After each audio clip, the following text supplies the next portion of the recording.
¿Cuántas veces realmente ingresó Richard Swing para reunirse con Martín Vizcarra luego de que salieron estos audios? Yo estaba al mando, era el perito. En esa pericia determinamos, había más de 6 ingresos. Tú tenías esa foto que reveló realmente que Martín Vizcarra mentía. Simples Mortales, el podcast. Comparte. Siempre nos hemos preguntado quiénes son los especialistas que llegan a la verdad. Hemos escuchado siempre del trabajo, o al menos hemos tenido una idea de lo que pueden hacer los peritos forenses, aquellos que llegan al lugar, a la escena del crimen. Dani Umpire tiene más de 20 años de experiencia. Seguramente es un personaje que nos va a contar muchísimas historias. Él es científico, también criminalista. Muchas gracias, Dani, por estar con nosotros. Bienvenido. Quique, un gusto de saludarte y de estar en tu programa. ¿Cuál es el trabajo de un perito forense? Mira, el trabajo de un perito forense es buscar la verdad basado a evidencias, ya sean de restos humanos, de restos óseos, ya sean de cámaras de seguridad, ya sean de documentos, de firmas, de manipulación de celulares, de construcción de carreteras, de puentes. Es mucho, de amenazas extorsivas mediante grabaciones, ¿no? Es muy complejo el trabajo. Por ejemplo, cuando ustedes ingresan a una escena del crimen, han asesinado, han descuartizado a una persona, ¿cuál es el primer trabajo que realizan ustedes ya dentro de la escena? Mira, mi experiencia como antropólogo forense, que vi muchos de esos casos especialmente de descuartizamientos, cuando trabajaba en la morgue de Lima, mayormente lo que yo he visto es de que no hay una buena actuación a nivel de la escena del crimen, ¿no? No hay una buena actuación. Recuerda que hay muchos casos, como el caso de Miriam Pfeffer, después como el caso de Avencia Mesa. O sea, hay muchos casos que dejaron vacíos cuando es fundamental la escena. A mí me toca cuando ya el cuerpo está totalmente mutilado, digamos, está segmentado. Entonces, algo que ya no puedes, imagínate, o sea, algo que ya no puedes. ¿Se refieren a que posiblemente hayan contaminado la escena? ¿Casi siempre ocurre eso? Siempre va a ocurrir. Por eso que digo, es fundamental que el perito forense de cada especialidad tiene que estar preparado y tiene que estar certificado. ¿Y qué quiere decir? No solamente eso, sino que también tiene que acreditarle de que es un verdadero científico. O sea, no solamente es hacer pericias, sino también es hacer publicaciones en revistas internacionales, porque si no, no es científico, ¿no? Entonces, ese es la ciencia pura. ¿Cuál es el caso policial, algún crimen que más te ha marcado? Humanitariamente y por la sensibilidad del padre, de la madre, fue el robo de un bebé, de una bebé en la ciudad de Arequipa en el año 2015, en una posta médica de Mariano Melgar. Nace el bebé y a los 10 minutos, 5 minutos, entra una señora disfrazada de enfermera y se lleva el bebé. Pasaron 2 años y descubrimos quién era ese bebé, el bebé, a quién le correspondía, y también llegamos quién es la señora que se robó el bebé. Ya, eso básicamente por el trabajo que ustedes tienen de reconocimiento de rostros, peritajes de la escena, también conocer muchísimo en detalle las cámaras de seguridad, ¿no? Eso es importante. Sí, en este caso utilizamos bastante el trabajo de la somatología, ¿no? Cómo caminaba esta persona a la que se había robado el bebé. Y el otro trabajo era un trabajo muy delicado. O sea, ahí se jugaba mi carrera. Después de tantos años, se jugaba mi carrera porque recuerda que con la fiscal, que nunca claudicamos, ¿ya? Después de 2 años, para llegar que ese bebé era el hijo que lo habían robado, pues, de este centro de salud de Mariano Melgar, que lo habían robado, era el hijo de la familia Casquina. Y para llegar a eso tuvimos que hacer el fenotipo. ¿En qué consiste el fenotipo? Es cuáles son las características faciales de ese bebé a los 2 años. ¿En qué se parece con la mamá y el papá y con los hermanitos? Entonces tuve que hacer todo un trabajo del fenotipo. Eso no está en los libros. Claro. Tú buscas en los libros forenses, no encuentras eso. Que les enseñan a los policías, tampoco les enseñan. Eso realmente salió así de la nada. Y de la nada comenzamos a construir y resulta, pues, gracias a un buen trabajo también de la fiscal, que es fundamental, y de la policía de Arequipa, que le apoyó a la doctora, y acá también en Lima, con el comandante Moreno, con el coronel Moreno, ahora es coronel, ¿no? Y el comandante Darwin Mori, es que se llegó a identificar que sí era el bebé, y no solamente eso, que también era, ¿quién era la que había robado el bebé? Que había sido una señora, que era nutricionista, que al no tener, no podía tener bebés, y aparentó, digamos, que era el hijo, para que su pareja no la deje, ¿no? Lo típico que hoy en día sucede, ¿no?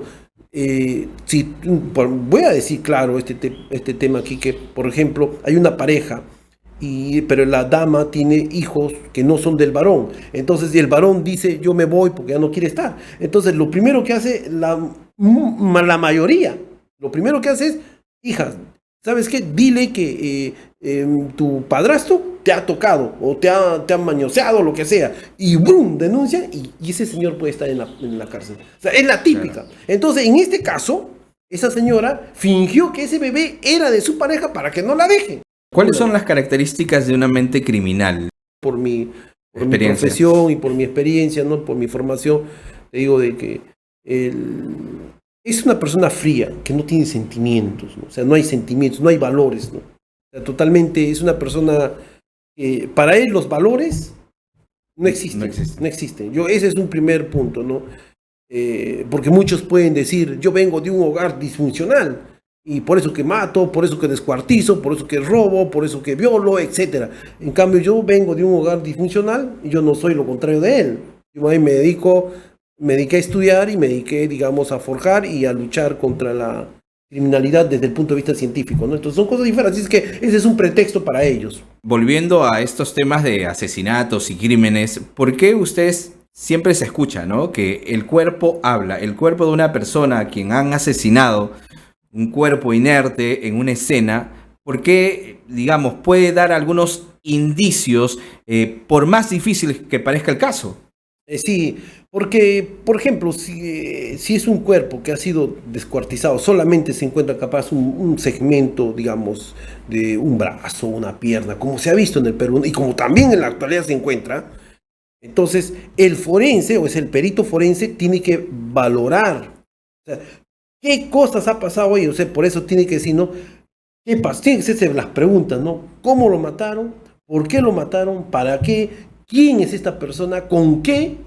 ¿Qué usaron? ¿No? O sea, hay varias cosas, ¿no? Para poder, digamos, complementar, ¿no? Y hay principios. ¿Y quiénes ¿no? son los principales sospechosos, ¿no? ¿Quiénes Claro. son las últimas personas con quien se comunicó, con quien habló, hizo una llamada, revisan el teléfono, sus prendas? Para solucionar lo que tú me dices, para darle en el clavo, lo único que te pide, por eso a mí muchas veces me han preguntado, me dice, doctor, mire, ¿cómo usted puede resolver casos? Inclusive cuando yo trabajaba en la morgue, había una rivalidad, un celo profesional, porque decían, ¿cómo resuelve?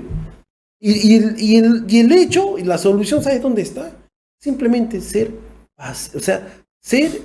digamos, apasionado y ser observador. Nada más. Nada más. O sea, no te está pidiéndote otra cosa más. Solo, o sea, si tú eres observador, esa observación lo vas a mirar y lo vas a convertir en una hipótesis. Y esa hipótesis que tú tienes lo vas a convertir en un objetivo claro, o sea, en algo real. Pero tienes que ser observador, porque si no observas nada, no vas a tener ni hipótesis, pues. ¿Cuál es tu opinión en el caso Ciro Castillo, por ejemplo, donde prácticamente sentenciaron a esta chica de haber lanzado a su enamorado? Ahí era fundamental trabajar con el análisis digital.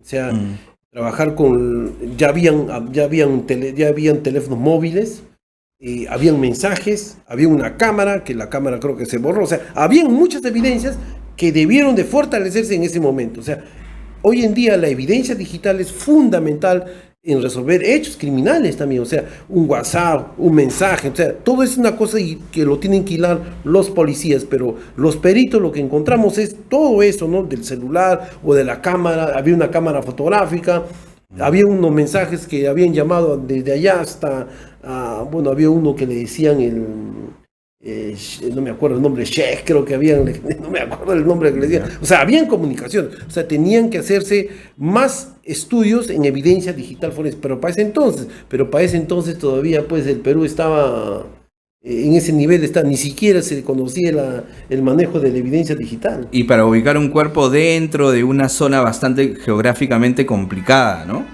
Y ese es otro factor, ¿no? Donde pasó, ¿no? O sea, el factor, ¿no? Porque era un sitio donde realmente era poco, no poco, sino era muy complicado de poder, digamos, encontrar el resto, ¿no? Que había sido desbarrancado, supuestamente, ¿no? Entonces, habían factores. No me tocó participar tampoco, pero es una opinión que doy de un punto de vista bibliográfico y teórico, ¿no? O sea, no es como otros casos que sí participé, yo puedo decir lo que realmente pasó, ¿no? En el caso, por ejemplo, de descuartizamientos, de accidentes con una persona, el cuerpo queda absolutamente desmembrado, destrozado. ¿Cuál es el trabajo ahí? Sí, mira, el primer paso que se hace en esos casos que me mencionas, Quique, es, por ejemplo, si hay todavía manos, o sea, si hay, en este caso hay manos, hay que decir si hay manos, entonces se puede hacer un trabajo en los dedos mediante la dactiloscopía, ¿no? O sea, un trabajo dactilar. Pero muchas veces el criminal no se encuentra capaz de las manos, no se encuentra. Entonces lo que se hace es trabajar con el sistema dentario, o sea, ¿no? Los odontólogos forenses van a hacer un sistema odontográfico para poder, digamos, hacer un cotejo del odontograma o con los que la han tratado de la persona y hacen un cruce de información y logran identificar. Pero si capaz no hay fichas odontológicas de tratamientos, tampoco lo vas a poder identificar. Ahora, si esa persona descuartizada o en diferentes etapas, que ha habido una manipulación o algo, entonces el factor ADN también es fundamental, el ADN. Pero el ADN, ¿con quién vas a comparar? Mira, y vamos quedando en vacíos. Hasta que se hizo o se hace, es una técnica, ¿no? Viene a ser la antropología forense, ¿no? Entonces, si la cara está irreconocible y no hay mano, no hay nada, se puede hacer una aproximación facial del rostro. Se puede publicar y a la gente puede decir, esa persona es Juan Pérez, y recién se puede someter a ADN u otros tipos. Pero en el caso que ya hayan presuntos, se hace un estudio de la superposición de imágenes, se coteja una fotografía o con el cráneo o el uso de un escáner 3D, ¿no? Y eso nos va a permitir que esa persona así es. En tiempo récord, ¿eh? O sea, puedes demorar 48 horas, ¿no? Y luego puedes lograr el trabajo de identificación de estos casos. En el caso de Avencia Mesa y el asesinato de Alicia Delgado, su expareja, ¿cuál es tu teoría ahí? Porque fueron muchos factores. El cuerpo lo encontraron boca abajo, ¿no? Ensangrentado, aparentemente le habían apuñalado. ¿Cuál para ti es tu teoría sobre ese caso? En ese caso, lo que investigó, era un poco complicado cómo llegar, quién fue el autor mediático, no sé, el autor intelectual, mejor dicho, quién fue, ¿no? Y es un poco bien complicado llegar a veces, ¿eh? Bien complicado, ¿por qué? Porque una cosa es quién lo ejecutó y una cosa es quién es el que lo planeó. Pero con tu experiencia, Dani, para ti, Avencia Mesa pagó para que mataran a su pareja. Es que tendría que hilarse, por ejemplo, varios factores, que no lo he visto, te vuelvo a decir, pero es mi opinión, Sí. bibliográficamente y no de lo que he leído y he visto que es muy diferente a lo que ha podido pasar. Yo también pienso que ha habido un mal manejo de la escena del crimen, que es fundamental el manejo de la escena del crimen. Y lo otro es, para ese entonces también... ¿Se manosearon mucho las pruebas? Sí, hay un tema de contaminación, no hay algo que sepan valorarlo bien. Con eso no estoy diciendo de que son malos peritos, sino que, vuelvo a repetir, el perito tiene que ser observador. Mi persona, o los peritos en general, son los que vamos y ponemos el pecho ante el juez y el fiscal, vamos a los tribunales, cosa que no ve el policía. Mira, nadie sabe eso. ¿Dónde ¿no? termina el trabajo del policía en una escena del crimen? No, el trabajo del policía va cuando le entrega al fiscal el detenido, ¿no? O sea, le dice, ¿sabe qué? Toma el presunto criminal, toma y lo entrega y ahí termina su trabajo. Cuando han intervenido, un operativo, ahí termina el trabajo. Y luego ellos salen por la prensa y dicen, ya, fulano, vengan, ya. Y el problema viene para el Ministerio Público, cómo ha sido detenido, capturado. Entonces, y ahí entramos nosotros los peritos. Por eso que nosotros somos los que ponemos el pecho, el delincuente nos mira, pero la persona que es inocente nos mira también, ¿no? Y nos mira y como para decirnos, pues, que queremos que que usted haga la verdad, que diga la verdad, algo así, ¿no? Es algo muy interesante, ¿no? En los juicios, pero tú no ves al policía. ¿Cuánto gana un perito forense en el Perú, aproximadamente?